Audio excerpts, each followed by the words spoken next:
So one day, there were those episodes of beating his wife, and people were like, why can't you leave this man? He'll kill you one day. And she will say, I'm going to leave him, and then it ends. So one day, this guy was about to beat this wife, and the wife was running away.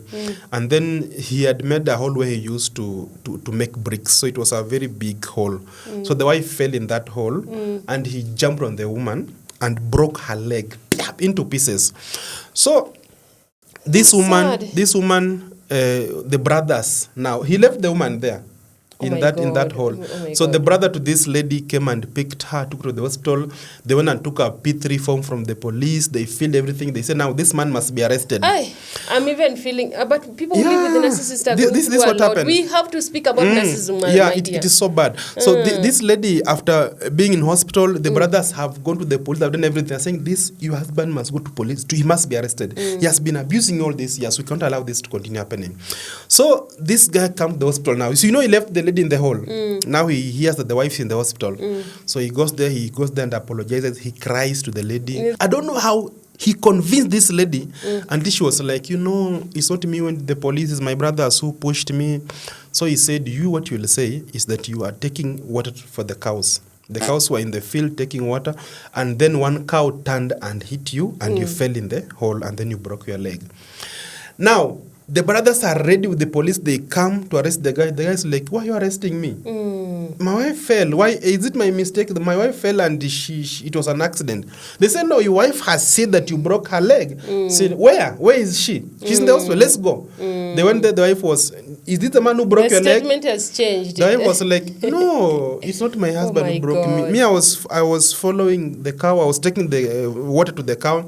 Then one cow began chasing me. I fell. I broke my leg.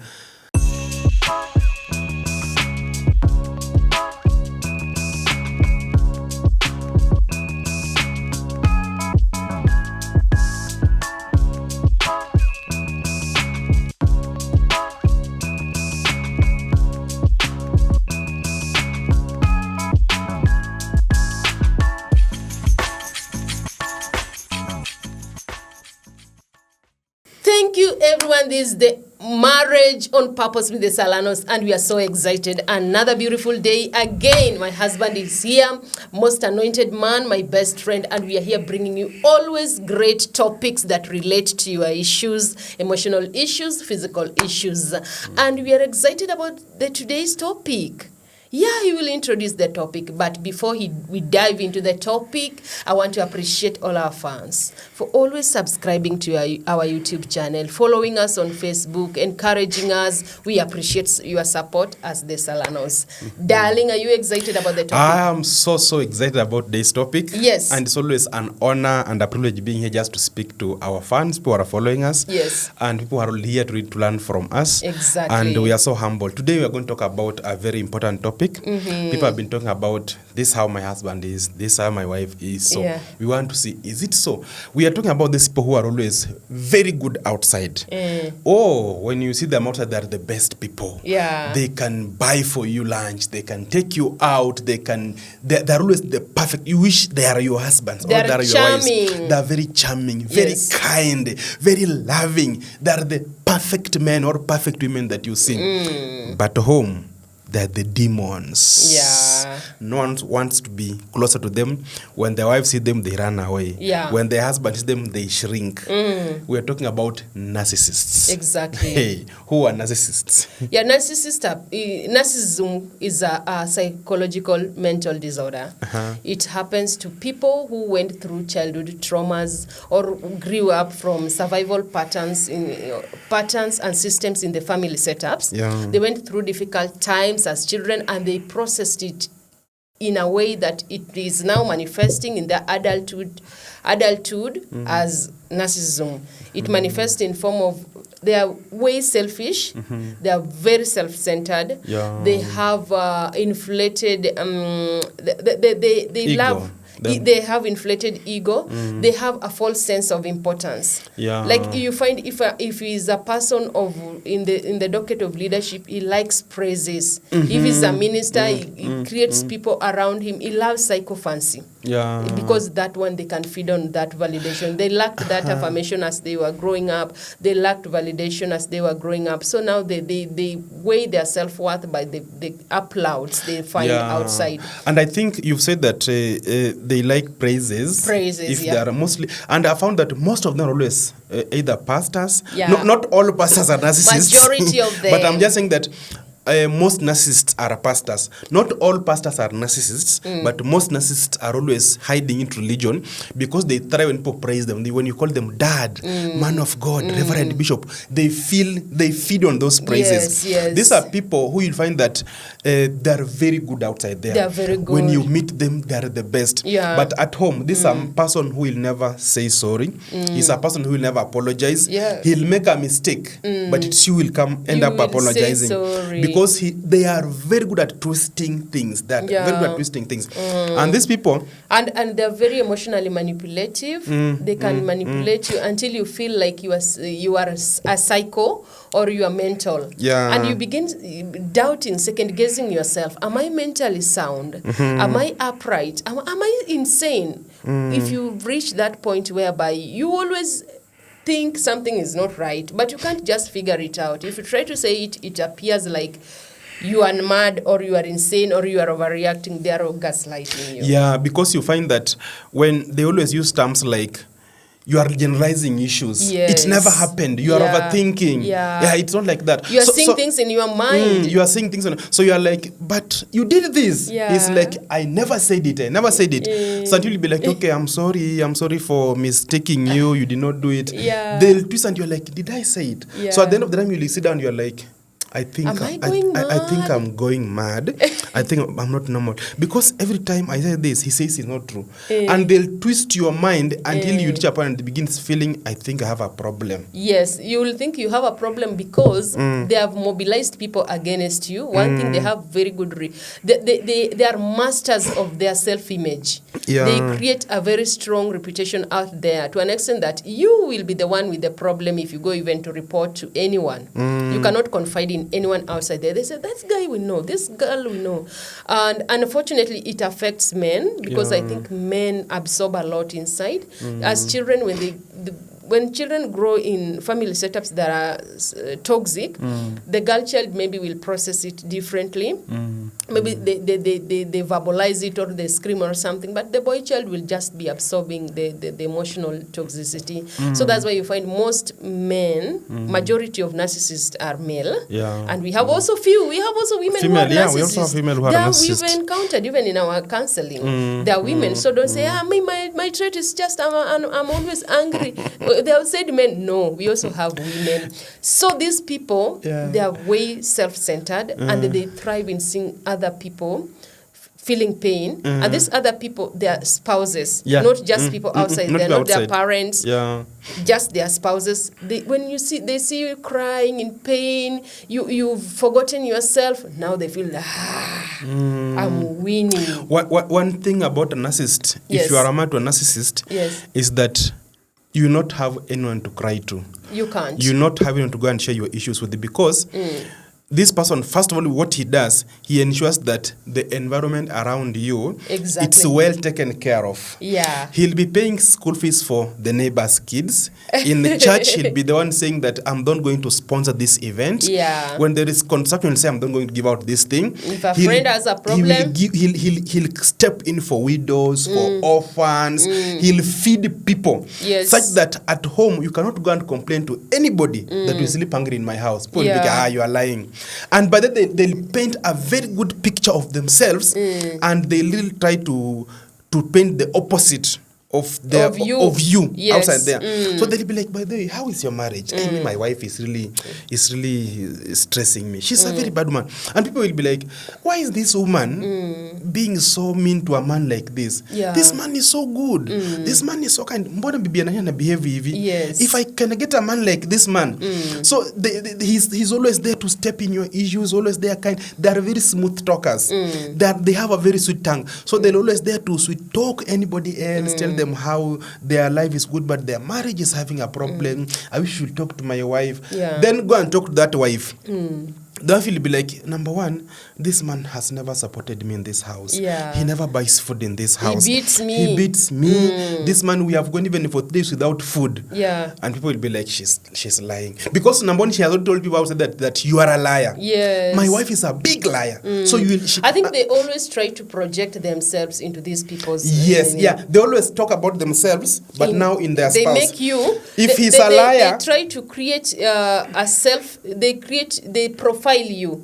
They give you an identity. If you live with a narcissist, you can forgo your identity because they try to imprint a new identity. Not even their identity into you, because if they are mean, they'll say you are very mean. Yeah. They lie a lot. They say you are a very big liar. Yeah. They say that you speak negative about them, yet that they speak negative about you. Exactly. So now you'll find that this woman who is married to a narcissist, she'll be like, then now who will I turn to? Who will I turn? In fact, they've made a good name even to the in-laws. They your start mother, with the in-laws. they begin with your mother and all your brothers. They put them in a box. Yeah. So you're like, Mom, this man is really struggling. This man is so mean. Mommy, like, my daughter, what's wrong with you? What's wrong with you? Your son, my son, just sent me some money yesterday. You can't say you are hungry. So people can never understand them because they are very good people. And then, as I said, they are men of God. That is true. And I wanted to say something still on the men of God. Yeah. Many women who are suffering in silence are wives to these men of God. Yeah. And I want to say this confidently because most times, even people who confide in us, there is a woman who once confided in us, and she was a wife to a minister, and they have no place to run to. Most of these people, you cannot report them anywhere. You cannot report them to their spiritual father because they even bribe them. They take them for coffee, they treat them well, they have a name there. So you find the wives to these ministers, they suffer a lot because they have been marked, they have been given an identity, and nobody is paying attention to them. And worst of all, people don't want to see them just as normal human being. Yeah. Be a pastor. They expect a certain standard. So even if they are suffering, they cannot go to anyone. You can't tell anyone. Yeah, and then also, I also remember that case you're talking about. Yes. And I was like, if you're saying your husband is a pastor, have you tried to talk to the person he submits to? Yeah. Maybe the bishop or what? She said you cannot talk to anybody because those people know that I'm the bad one. Yes. And so it's always very hard for this person to speak out. To find help. Because your identity has been crushed. That's true. Your esteem has been crushed. So you've become a woman who has no self-worth. You don't know who you can run to because everybody around you is always against you. And it begins with this person. And then when they make sure they've discouraged you from having friends. They'll tell you those people are intruders. These people will try to intrude into your space. They're trying to... There is how they always make you feel like you are bringing so many other people into your space. Then they have double lives. They are masters of double lives. They have the front life people see and the back life. That is very toxic. So nobody can believe what the facade. They wear a certain facade, certain falsehood. That is very perfect. And that is now a narcissist for you. Yeah. They really know how to put on a perfect face outside. Yes. And a monstrous face at home. Behind the scenes. Yeah. These are men, when they arrive home, people run away, everybody's running away. Shoo, everybody's running away. The wife is feeling very uneasy. Kids are running into hiding. It's like now the rat is at home. Yeah. The cat. The cat is at home and the mouse is now running up and down. So the rats are getting into hiding. Yeah. But now, when he goes outside there, he's being celebrated. Yeah. So it becomes so hard for this woman to know what to do in such a circumstance. And most of these women also, darling, they're always in the shadow. shadows. Yeah. They lost their reputation, they lost their identities, they are not having anything going on. And most narcissists are high achievers. They are very good they scale the ranks of career, they scale the ranks of influence and performance in their fields, respective fields. And you find most of the women, they tend to suppress them. So these women, one thing, she's suppressed, she can't speak up, she has no confidence, she doubts her self-worth. Now she is always behind the scene. They're told, even if we are making something for the church, don't talk in the church, you are interfering. You are behind the scene, you cannot appear anywhere in the posters. Or if it is just somebody, a public figure, nobody knows this woman. So even if they are suffering in depression, they're suffering with depression somewhere in the corner, dark corner somewhere, many will not know. They'll have to put on makeups, come on church, smile, and they have to put up a face that the marriage is doing well. And then these people, when they are maybe, let me say, they are now approaching for the first time for you to marry you or to propose to you, they are the most romantic people. Yeah. Do we call it love bombing or love bombing? Love bombing. They put their best feet forward. They will spend on you. They will spend on you. Yes. They will use money. They'll take you out to trips. They'll call you all the sweet names.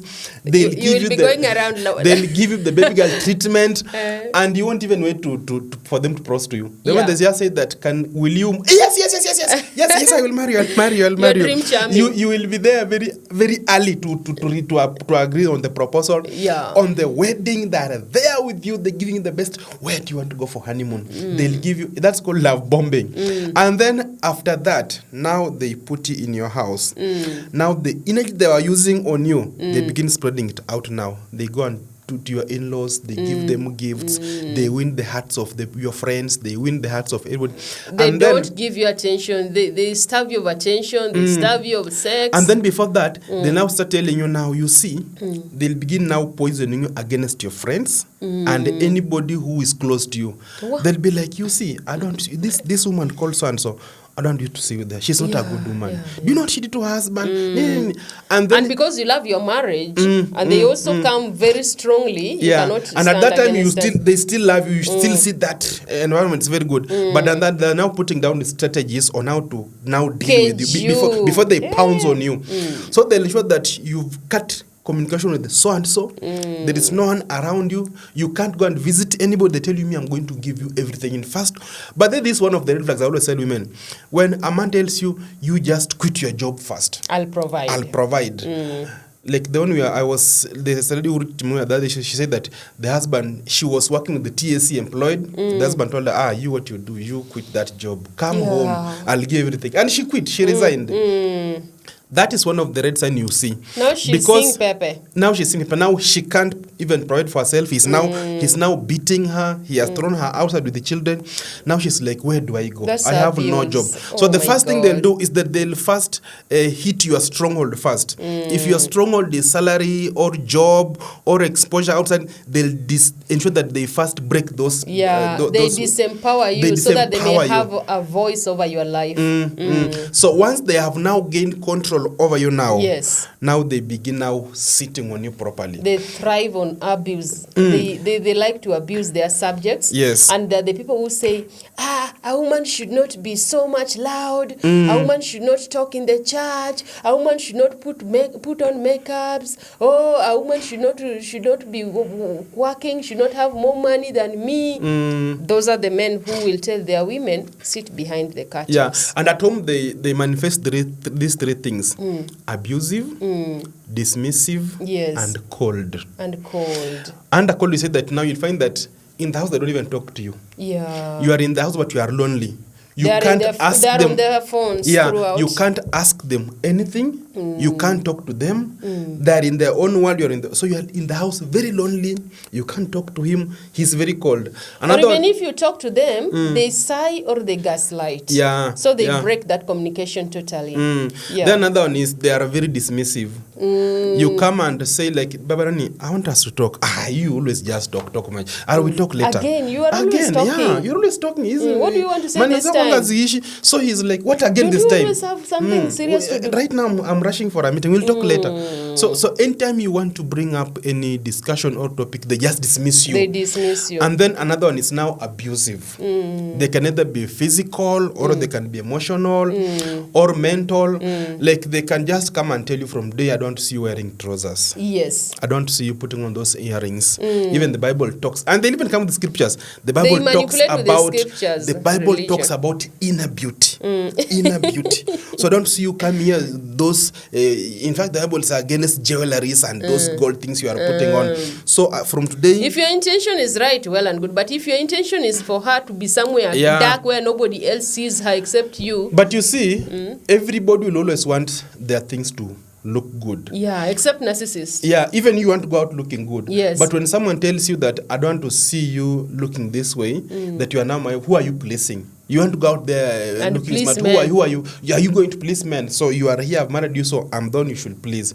So once they begin abusing you like that now, then you find that your attractiveness is going down. And sadly, they go for the woman who looks exactly like what they condemned from you. Yeah. They're going to cheat on you with the woman who looks exactly the way you used to look like. One thing you never mentioned, there are also serial cheaters. Narcissists, they tend to find their identity in women. So you'll find that when you begin sharing this story about whatever you're going through in your house, in your marriage, nobody will ever believe you. Nobody. Because the way you said earlier on, they have made everybody to see that you are the worst person. And when people will be ganging and saying, this man, I wish you would have just gotten a wife like him. Yeah. They will go very far. You see, this man is so blessed. He's so kind. He's so caring. So charming, so loving. But a wife. By the way, it's true that a good wife comes from the Lord. Where do you get this woman, surely? So people will be blaming you. And also they are always obsessed with self-image, body worth, and the outlook, outward look. So when you look at them and you look at their spouses, you will tend to compare. They're not matching.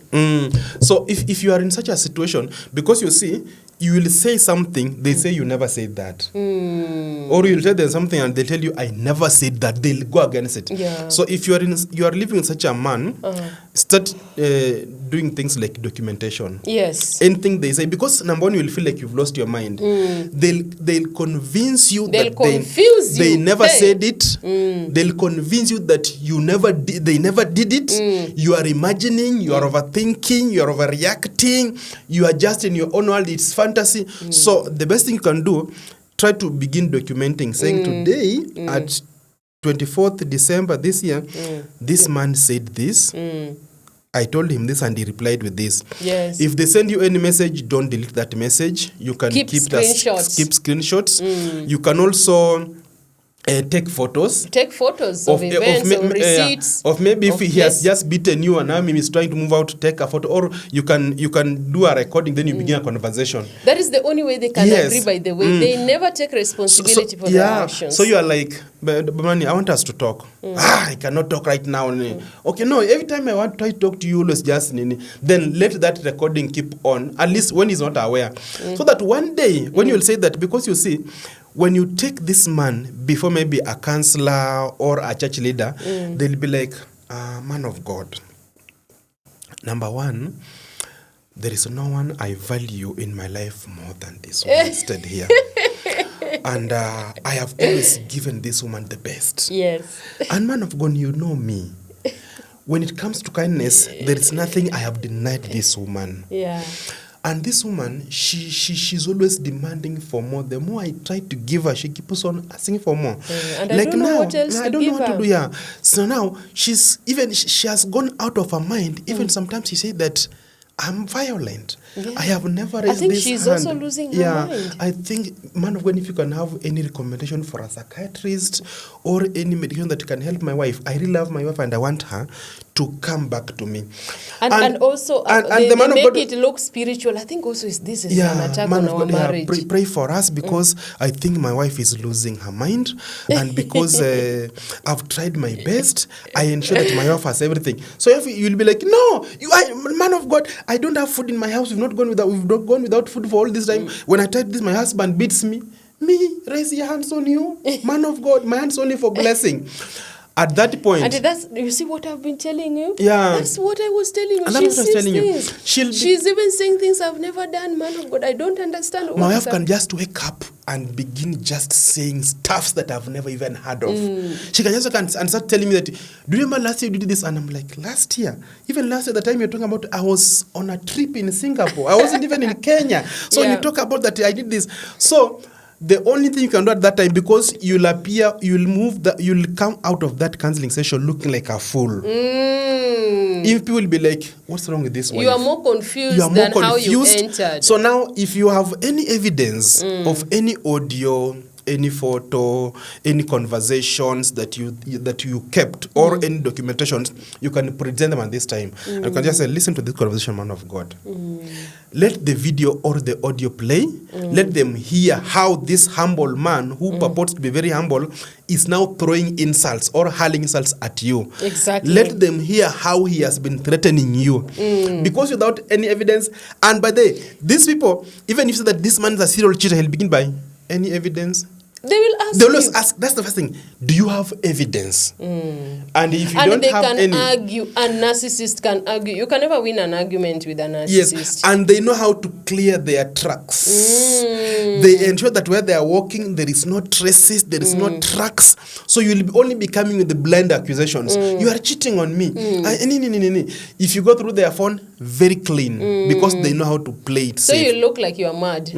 So many people will always see that you are mad. So the only or a way, troublemaker. Yeah, you're a troublemaker. So the only way to do with such a person is ensure that you have evidence. Yeah. You have things that can help you tangible fight. Evidence. Yeah. And also, I think they are very emotionally manipulative. Every time they will be saying, I am sorry. Yeah. When they feel now you've caught them red-handed, they are very good at saying sorry, but they never change. Yeah. This sorry do not follow. There is no change in character or actions that aligns with it. It's just bare words, empty words. And this is another manipulation. So it is not their words that should convince you to make the decision you are about to make. If you've reached a point you feel you want to make the right decision for your mental health and your future, take that decision. Yeah. Don't allow them to be crying, telling you sorry, holding you down, lying down, telling you how they are broken. They will use you, and again they will get you into that. You see, these people, they only say sorry when they see you want to make a decision of like maybe leaving them. Yeah. You've said that you want to go. Yes. Enough is enough. Yes. They see you now packing your bag. They tell you, my wife, I'm sorry. Forgive me. I'll never do it again. Yeah. Then they'll take you for a trip. Yeah. They buy you a very big present, a very expensive present. Then you'll remain home again. So when they do this, so it's like, I used to think those people are always drug addicts. Maybe those who use cocaine or injections. Yeah. It's painful. Whatever they go through, it's painful, but they can't do without it. Wow. This narcissist, he puts you in a situation where you're enduring pain, but you don't know how to get it because you are mental. Your brain is so used to pain. They have the highs and the lows. Yes. The highs is when they're very good, very charming, very kind, loving, romantic. Then the lows is when they're now very arrogant, abusive, very controlling. So now they confuse you with these two emotions, the highs and the lows. The highs and the lows.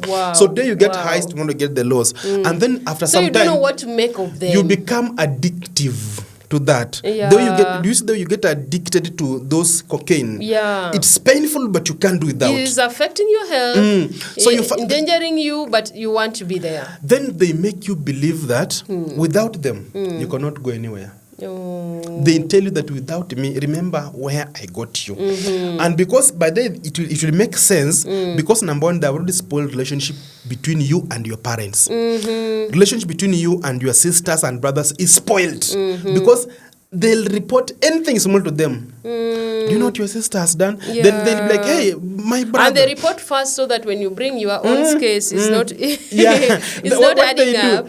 And they don't just report empty-handed. They'll call maybe a sister-in-law for a lunch. They'll buy you lunch. They tell you, hey, my sister, hey, your sister. Talk to your sister. Your sister is taking me through a lot. They'll call your brother again. They send your brother someone. Yeah, how you, bro? Hey, we need to go and catch up. They tell you, can you talk to your brother, your sister? So you'll find that everybody knows this man as the best. We have the best brother-in-law. We have the best son-in-law. Then they'll even come to your to my side now. My sisters, my brothers. They'll ensure that you can't run to anybody from our home. Also, now when they tell you there is nowhere you will go. For sure, there is nowhere you'll go. For sure. And their love is very transactional. They can be kind, they can be charming when they want sex, and they can buy you gifts only after abusing you. Maybe they battered you or cheated, then they will go and buy roses to apologize. They come there with the charming smiles and the chocolates. So you have to know it is not that transaction that you need. You need something solid, you need something grounded, something that is legit. When we are growing up, we are told that a rat, I don't know if it's true that if you don't wash your hands after eating ugali and fish or omena, it happens. And the rats will come and eat. Yeah, and because of the smell. I don't know if it has ever happened. You'll find drawings on your finger. I was told that they'll come and eat you, but you won't feel anything. They bite you and they bite and they so that you don't sense there is something happening until you wake up in the morning. Oh yeah. So these narcissists, they break you and comfort you. Emotionally, they break you and comfort you. They abuse you and also they comfort you. So this is a person who will come and even beat you very bad and even take you to the hospital. But then there was a neighbor of ours at home. He used to beat his wife so badly. Oh my God. So one day, there were those episodes of beating his wife, and people were like, why can't you leave this man? He'll kill you one day. And she will say, I'm going to leave him, and then it ends. So one day, this guy was about to beat this wife, and the wife was running away. And then he had made a hole where he used to make bricks. So it was a very big hole. So the wife fell in that hole, and he jumped on the woman and broke her leg into pieces. So this woman, the brothers, now he left the woman there in that hole. So the brother to this lady came and picked her, took her to the hospital. They went and took a P3 form from the police. They filled everything. They said, now this man must be arrested. I'm even feeling, but people who live with the narcissist are going through a lot. Happened. We have to speak about narcissism. It is so bad. So this lady, after being in hospital, the brothers have gone to the police, have done everything. They're saying, your husband must go to police. He must be arrested. He has been abusing all this. Yes, we can't allow this to continue happening. So this guy comes to the hospital now. So he left the lady in the hole. Now he hears that the wife's in the hospital. So he goes there and apologizes. He cries to the lady. I don't know how he convinced this lady, and she was like, it's not me when the police, is my brothers who pushed me. So he said, what you will say is that you are taking water for the cows. The cows were in the field taking water, and then one cow turned and hit you, and you fell in the hole, and then you broke your leg. Now, the brothers are ready with the police. They come to arrest the guy. The guy is like, why are you arresting me? My wife fell. Why? Is it my mistake? My wife fell and it was an accident. They said, no, your wife has said that you broke her leg. Said, where? Where is she? She's in the hospital. Let's go. They went there. The wife was, is this the man who broke your leg? The statement has changed. The wife was like, no, it's not my husband who broke me. Me, I was following the cow. I was taking the water to the cow. Then one cow began chasing me. I fell. I broke my leg. The brothers were like, what are you saying? What are you saying? And that's what many women are caught up into. So they had because to, most of them, you can't rescue them. You tell them, get out of this toxic space. And they're there. They're like, just talk to my husband. Let me pray so that this habit may go. And you are in a very toxic marriage, toxic relationship, and you are there. He's bad, but I love him. You love the poison he keeps giving you. Yeah. He's manipulating your mind. So you find in such a situation now, no one can help you now. Your brothers now say, we have left you. Because you tried to help you. This was the only way you could take yourself out of this prison. But you've gone inside again. It is imprisonment. Yeah. So these people, living with a narcissist. These people will break you. And then they'll comfort you. Yeah, and break you again until you die. They'll tell you again now, so when you are left this hospital, what do you want? Just tell me, what do you want? I'm a changed man. Where do you want to go? I'm a changed man. So he'll be like, I'm sorry, it's okay. You don't even give anything. No, just tell me, you are my wife. Just tell me what because you want. now you are a subject. They love thriving. They feed on the emotions of their subjects. Yes. Then they'll break you and keep on comforting you like that. And then narcissists also, they always thrive when they see you in pain. There are people who enjoy seeing you in pain. If this man is cheating on you and he has become a serial cheat, the more he comes home and finds you, sulking in the corner, coiled in your corner, always there crying, they feel so good. They feel so superior now. They feel so superior. They feel now they are overcoming. So the only way is you to change your attitude. Become very happy. Prioritize yourself. Start loving yourself. Yeah. Let him come home and find you like, you are busy. making your face makeup. Yeah, you are singing. And let him they come feel home. threatened when you begin focusing on yourself. Let them come home and find you dancing to your best music. They'll be like, what's happening in this house? Things are changing. The more they press you, the more you are dancing. They deny you money for breakfast, lunch, and whatever. They find you are happy. It's not bothering you anymore because this narcissism, I'm glad we are talking about it, darling, because many people dealing with the narcissist don't know even what they're dealing with. Yeah. And this thing has killed many people who have been killed in marriages, and many other children brought up in these environments are also future narcissists. Yeah. So it's high time somebody speak about it. And then also, you'll find that most women who are in this situation, they always feel like, if I leave, then I'm a failure. Yes. You are like, you see marriages for better for worse. I think this is my worst. Yeah. But you see, when you talk about marriage being better, for better for worse, it's not about life-threatening. It's not about being in a critical condition whereby your life is in danger. Either someone is cheating on you and you are at a point where he's about to bring infection to you, or someone is now treating my STIs. Yeah, you've been treating STIs and you keep saying life is for marriage is for better and for worse. Or you are at a point whereby the man is keep on beating you and betraying you, and you keep on saying marriage is for better for worse. There's a point to say no. And also don't stick in that area whereby my husband is a man of God and people always call me mommy in church. So if I leave this marriage, then I'm going to disappoint the church. I'm going to disappoint my people who came to my wedding. It's your life. And then we are in this marriage because of what people will say. You are dying, and you're dying but slowly. You are sticking to, if I leave now, people will say that I left, I am weak. You are not weak.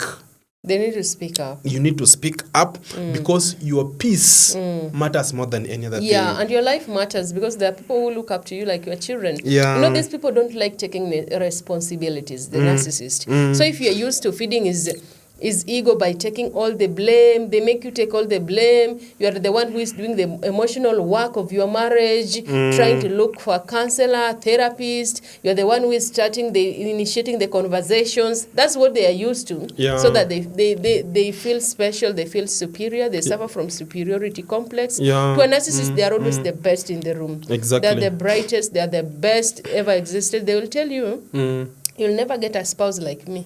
So you keep believing you'll never get. But then when you hear something like that, let me tell you, when you hear your husband always telling you that you'll never find a man like me, or never find a woman like me, let me tell you, there are many who are like him, better than him. Yeah. There are many who are better than her. Yes. Because there's always someone better than you somewhere. There is. That is life. There is one who is at the top of everything. If you are the best businessman, there's a better businessman than you. Exactly. If you are the kindest guy, there's a man who is kinder than Yeah. you. If you are the most loving husband, there's a more loving husband than you. Let us just accept that you cannot be at the top of the game. You cannot be the end of the matter. Yes. So the issue is just allow yourself to grow because there is room for improvement for everybody. So when you hear this word that you'll never find a man like me, they're trying to tell you you are living gold.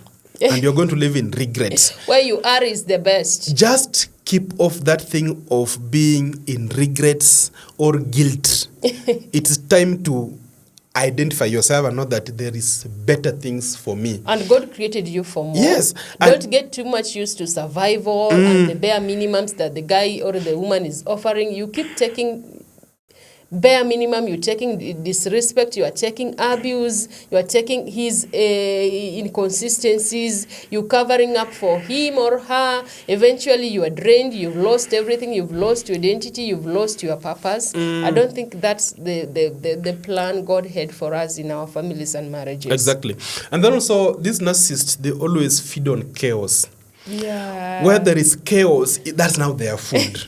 They hate a peaceful environment at home. Yeah. They love it peaceful outside. Do you know why? Because growing up, they grew up in survival. So their brain, their nervous system is so much used to survival. And they keep self-sabotaging any system that is peaceful. They don't like things that they are not used to illness, wholeness, positive environment. They can't thrive in such. Yeah. So they must replicate and keep playing and manifesting what they grew up seeing. Yeah. So when they see you yelling or crying, children crying, or when you break down, they feel, wow. Their mind is telling I have now won the war. To them, it's always about winning the war. Yeah. When they see you crying, when they see you yelling, thrashed, completely finished, they now begin saying, hey, this. So the only weapon to win a narcissist is to maintain peace. Peace destroys them. Ignore them sometimes. There's a place you say that no man fights a woman who is down. You cannot be kicked. No man, even a narcissist will not fight you because they will come with those chaos. They are full of chaos. Their nervous system, they are chaotic. They find you so healed and whole and settled, and they wonder, where do I start from? You don't respond to them. They will begin questioning, how are you making it? How are you doing it in my environment? How do you manage to thrive like this? Yeah, they bring fights. You don't fight back. They begin chaos. You don't bring. You don't respond. So they're like, hey, what? I'm talking to you and you're going away. Yeah. Look at them. Are you walking on me? Yeah. I'm just asking and just walking. You can't even respond to me? Yeah. Don't respond. The more you respond, the more you feed them. You engage them in their energy. It's like you are pumping energy in them. Yeah. So when you answer them, you give them another point. You say you did this. When you give them one answer, they get 10 points. That's true. To fight you back. Because now they have an inner child that is always wounded and hurting. So when you're talking those hurtful words, you are feeding that inner child. Yeah. Their inner child, and you're talking their language. And then you are always under attack. Any suggestion you bring, it always comes like... it is counteracted. Yes. With an argument. With an argument. Yes. You can even just come and say like, hey, Baba Nani, even in good moods. You will, Baba Nani, I was thinking, this holiday, what do you think if we take our kids to go and say hi to the granddads? It will be a big at fight. least they change environment, and then at least they'll be like, okay, so... Where have you seen the money? In this house, there is no food. They go and eat there. And then you want to take my kids to that village that is full of witchcraft, witches, and whatever. So it has now reached a point whereby you think I cannot feed my own children. You want them to go and see the grandmother. No, or maybe you suggested your grandmother now there. Or why not my grandparents? Why not my grandparents? Why yours? You have always wanting things for yourself. This you are a very selfish woman. Very selfish, always egocentric, always wanting things for yourself. You're like, no, I was just suggesting. You're suggesting what? I knew you were in behind it. And now so it's a fight. It will become a very big fight just from that small thing. So in that marriage, the only decision that is executed is that comes from them. When they say now this weekend... Because they believe that they're heads. Yeah. They cannot be challenged. Their authority. When they say this holiday kids are going to the granddads, that is it. You can't say no to it. And even if they say they are going to my parents from consecutive the whole holidays, you just have to say yes. You can't say they go to your home. And if you dare say no, they will sulk. They will make you feel regret saying no. And will come back and say, I've withdrawn my no. Actually, I did not mean it is a no. Let us follow your way. So I'm sorry it happened that way. So they don't take a no easily, positively. So the only way here out is learn to learn the power of disengaging them. Yeah, disengage them. Yeah. When they shout, just smile and walk away. Breathe in. Look at them. When they are talking, just mind your business. When they left the morning, when they were fuming, when they come back in the evening, you just be there smiling, watching your comedy. You're very funny. Watching the TV. What about those that cheat, those that do not take care of you? Maybe they sexually starve you, or maybe they are cheating, or maybe they don't take anything emotionally or upkeep in the house. What do you do with them? So now you have to find out how you are going to leave that place, because you're already in a prison. Yes. Because being there is a problem, but maybe living out of that place could be even better than being there. Yeah, maybe he's not giving you food. Yeah. He's starving you. So are you going to or is beg not taking for food? responsibility, or even rent? Some of them don't pay even rent. They don't, So now if they're not paying rent, what are you doing there? If you have a way, just get your way out, because first of all, your mental health matters a lot. Your peace matters a lot. Any other second you spend with this man, or any other day you spend with this man, it's deteriorating you more. And it's taking from you a lot. And any day you spend away from this person, you are towards your healing. So the best way is to get out. Although your environment has been poisoned, find how you can begin getting on your feet. Because I always say this, there is only 3 ways to deal with a narcissist. Number 1 is to stay as a slave under him. So say for me, once and for all, I'm going to be a slave in this house, in this marriage. And this is the life This is the life I'm going to live on. I'll follow everything he says. If he says jump, I'll not ask why. I'll take ask every how abuse. If he wants to beat me, he'll beat me. I'll accept and keep on living. That's number 1. Be a slave. Let him rule. That's how he'll feed on that. Then number 2, another way is seeking for help, because this person, he is sick. The way you began by saying that narcissistic tendencies, there are traits of psychological disorder. Mental disorder that can be treated. He can be diagnosed, and then they can go and try to trace where did these things begin happening, and then they can treat him. So if you are ready to help him go through this healing journey, therapy can help them. And then they can become very good men, by the way. They're very good people. They're just hurting. They never addressed the inner child wounds, the childhood wounds, and now they are trying to bleed on their spouses, because that's the closest person they know. Exactly. Then the third way to deal with this man is to walk out of that relationship. Walk out of it. And also after walking, when you're still alive, because most of the victims die. When you walk out, you are going to miss him. That's the truth. You are going to miss him, because you remember how he was very soothing, very caring. One hand pain, another hand sweetness. Poison and sweetness. Honey, poison. So he comes with the two one of day them. you'll think of the honey, you miss him. The poison, you cry. So you better now focus on your health, because you know, I've been eating poison in this marriage for a long time. And the more I eat poison, the more I'm dying. And the more you are eating honey, you're not becoming better. Not that when someone has hurt you mentally, and then he tells you sorry, and he keeps on saying sorry, he's not helping your mental health to grow. The only thing that can help your mental health to grow is to change. But when he keeps on doing the same things and saying sorry and saying sorry every now and then, he's not helping you. That is manipulation, right?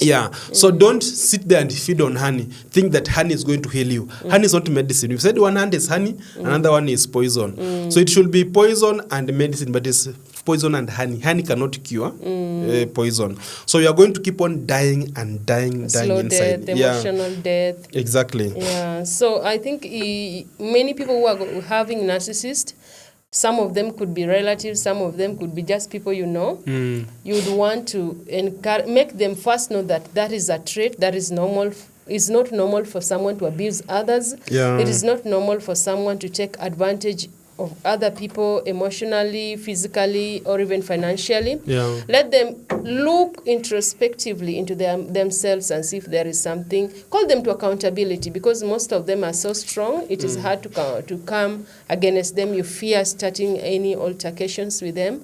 But now you will have to call them to accountability so that they know. And also you can rescue yourself. Put healthy boundary around you. Yes, you have to set boundaries and tell them, you know what, here I can't take this. I know you are a rigid person or something like that. But also on me, I'm a human. I respect you, but I won't go beyond this path. And also another one thing they always do is they always minimize your pain. They try to make your pain look something very small. So you are like, do you know that you just hit me? They're like, just that. It's just a blow. It's just a slap. There are men who are killing wives, killing, and you are saying that a slap is an issue. They maybe you found them cheating with that. They're like, hey. So just one woman and you're crying. There are men who have trails of women. Am I the first man to cheat? Yeah, so that they make you feel like, okay, so at least him is only one woman. And at least he's providing. And the other men who have trails of women, so I think I'm better. So they minimize your issue so that you feel like, so mine is not a problem. I think there are bigger problems out there.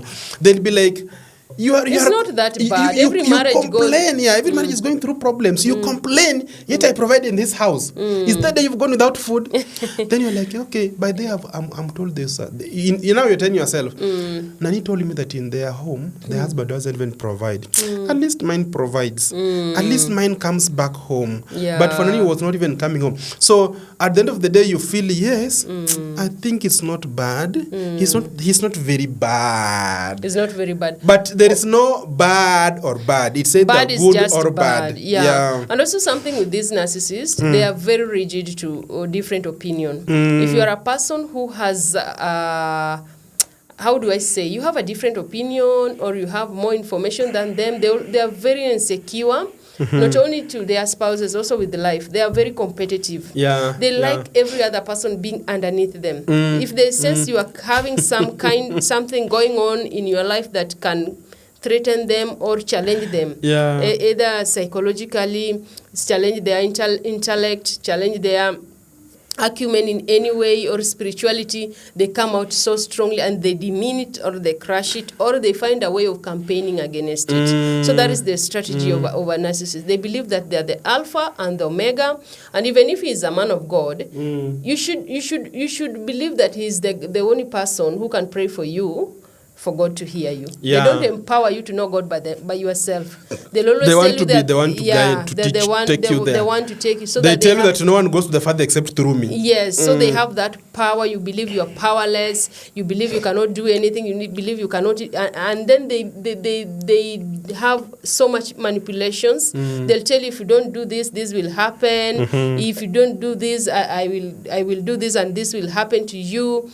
If you don't obey me, if you don't respect me, curses will fall upon you. Even if they are the husband, God say you should respect me. If you don't respect me as my wife, nothing will happen good to you. So there are such manipulations to them. And if you are in a career and you are their wives, they try to sabotage you. They like it when you are underneath because they suffer superiority complexes. And then they're also very good at mocking your emotions. You come with a very big issue and they're like, hey, here we go again. Here we go. Here we go and again. You always cry. Don't you ever get That's how they always roll eyes on you.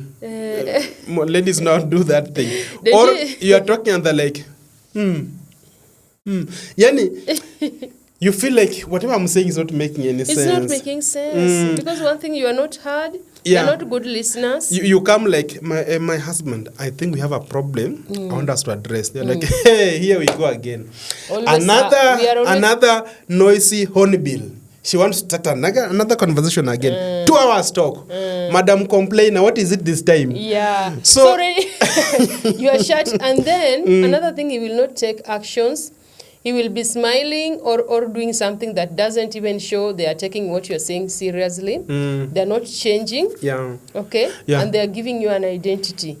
So you find that these ones who just do like that to your emotions, now you'll find that most women will begin now bottling up and then building up pressure. And I think you've seen such in some of our counseling. A woman has never had a chance to speak. Whenever they try to speak, even they try just a joke, like, hey, Nani, have you seen, or your husband comes home and you're like, hi, cousin. That's just something to begin a conversation. He'll be like, cousin? You're really calling me cousin? So nowadays... you are following those things on social media? So nowadays, I've become your cousin. Even if there's no respect in this marriage, you will now call me cousins. Are you okay? Are you okay? Or like the one we were saying that maybe you find me, I'm there taking juice or taking water. You're like, oh, you are taking water? I'm like, no. I'm taking alcohol. Yes, you can see this is alcohol, John Walker, I'm enjoying. Nowadays, my wife doesn't have eyes to see the husband is taking water. She's asking. But you are just trying to bring that point up to open up a conversation. So they make conversation very difficult. Very difficult. So this wife bottles up and then the pressure begins building up. And they will say... they will enjoy it. They say, nyamaza tu hivyo. Yeah. Vile umenyamaza tu, we endelea. Ukinyamaza hivyo tutaendelea vizuri. Don't complain.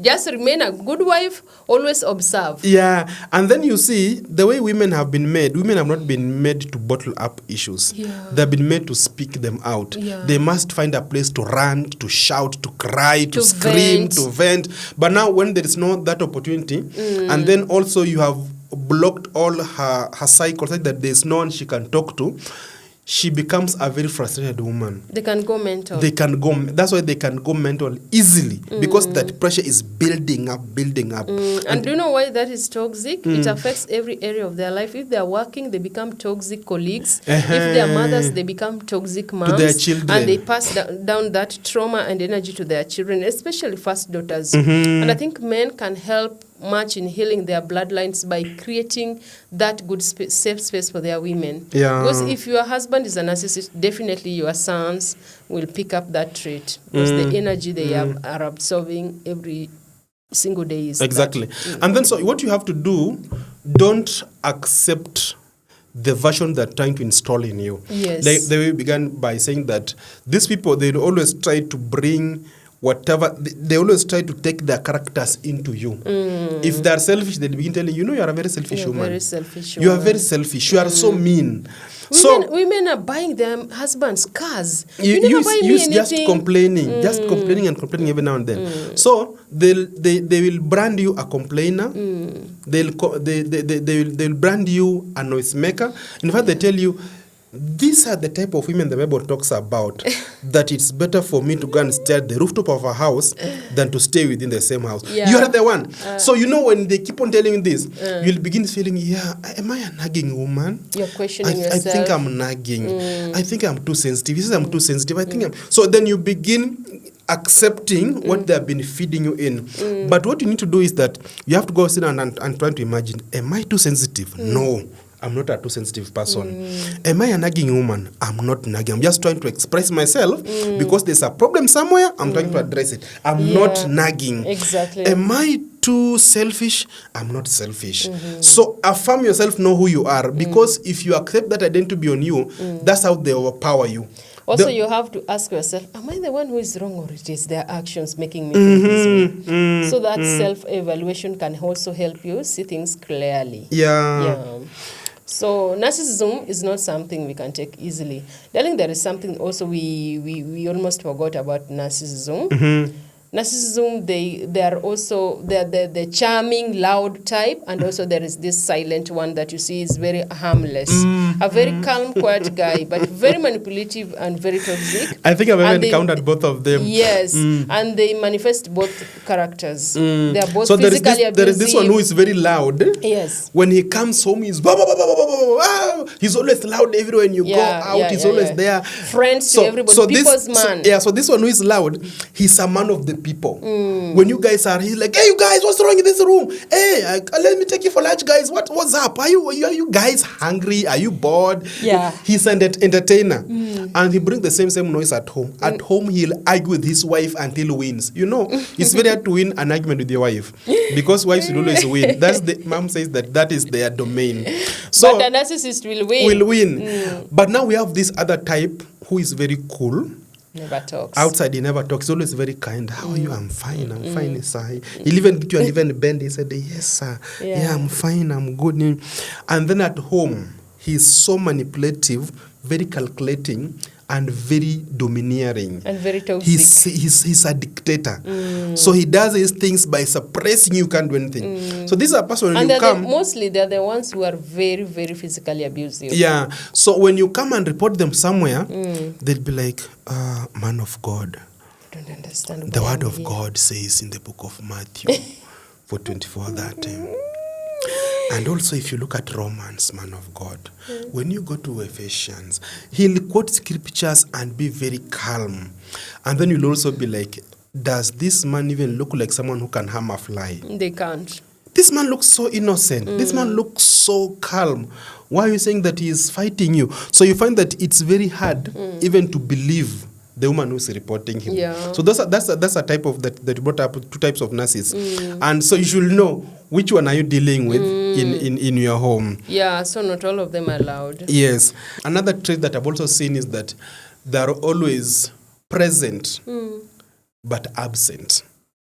Okay. They are physically present but emotionally absent. Wow. You are with them in the house, but you are very lonely. Yeah. You are in a very lonely marriage whereby you are married but you feel like you are single. You are single because they never show up for your birthdays. Suppose something happens to you, they will never come through for you. There are women who go even to deliver their children and they never see their spouses until they come back home. Narcissist delivery. Okay? So, anakupigia tumemaliza. Wacha tutaonana. Not because they are busy. Yes, there are those who are genuinely busy, they are working far, or their career is demanding. Yes, we can understand. But there is this group of people who they are just having time, but they don't just care for anyone. They don't have any any empathy. They don't have any care. They can't extend any kindness to any other person except themselves. I had a woman who was saying that that she underwent CS and she was in hospital for a whole week. But the husband never came. He kept on calling. So how is the progress? What are the doctors saying? When do you think you're going to be discharged? Are you okay? Are you coming home this week? So and they're just home. What he has done, he has only sent maybe his sister to come and stay with you, or your sister has come, or even your mother. So him is just there asking, so how is she? What are the doctors saying? But they'll never come to the hospital. They will never come. They're emotionally always absent. So you do things on your own. Emotionally. They come back home, but you feel like you are alone in that house. They're always on their phones or on the TVs. They don't even care for their women. Yeah. Also, another trait of narcissists that you'll find that it's you who does all emotional connections. Like it's you who will call, it's you who will always begin conversations. Yes. It's you always will give updates. It's you who always will looking for solutions in marriage. Always apologizing. Always apologizing. Always. When they leave the house, they cannot text until you text. You text them. They take their spouses. They always take their spouses for granted. Yeah. They take every action you're doing for granted because they always want more. They are selfish. There is no one as selfish as a narcissist. Yeah. They always take us. In a relationship, a narcissist is a taker.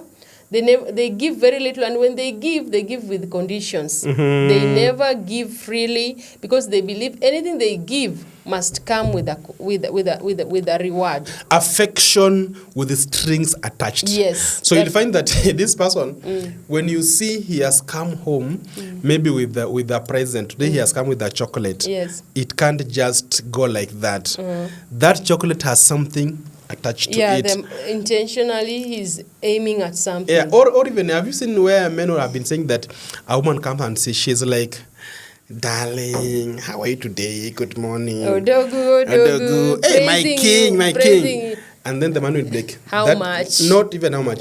The money you've seen on the cupboard is not mine. It's for the chama, or it's for this project. It's for this project. Yeah, because this man already knows this goodness, you are too good today. There is something attached to it. You that can't means just your be good nature like is that. not good. Yeah, that's not your nature. So even then, when you see this man suddenly has just become so good, so kind, so loving, it's not like that. There is something he wants in return. Yeah. They never just give love for free like that. And when they give you, they'll always remind you, I gave you. Yeah, you remember when I did this? It was never for free. So it's always a transactional relationship. When you have now sat with this person for this long and you've been going through all these pains, emotional trauma, the waves up and down, he's good, he's bad, he's praising you, he's stepping on you. There is now a point now you should reach and say, now, this is it. You cannot just stay in the same place for long and expect that now I'm going to heal. Yeah. So now you have to reach a point whereby you evaluate the damage, not the duration. Yeah. You can't say that I've been in this marriage for 20 years. It's 20 years too much to throw out like that. And I've been here for almost 5 years now. 5 years in Nimingi. I can't just leave my marriage for 5 years and go away. Don't look at the duration. Look at the damage. What damage has this man caused you? Yes. What damage? The damage has to be mental. Yeah. It has to be physical. It has to be psychological. Yeah, and even career-wise. You find that this person has damaged you. You came in as a very serious career woman. Now you've lost your career. You've lost your identity. Look at the loss. I used to have very good friends. When I was, like, maybe those days you could just make one call and you'll get a job. Right now, you go through your phone book, there's no one you can call. And amekukosanisha na kila mtu. Yeah, he has destroyed your boundaries, your friends. He has made sure that you are now a one man's island, one man's army. So you evaluate the damage. When you see this damage is too much, don't sit there thinking that one day this one will wake up when it's now good.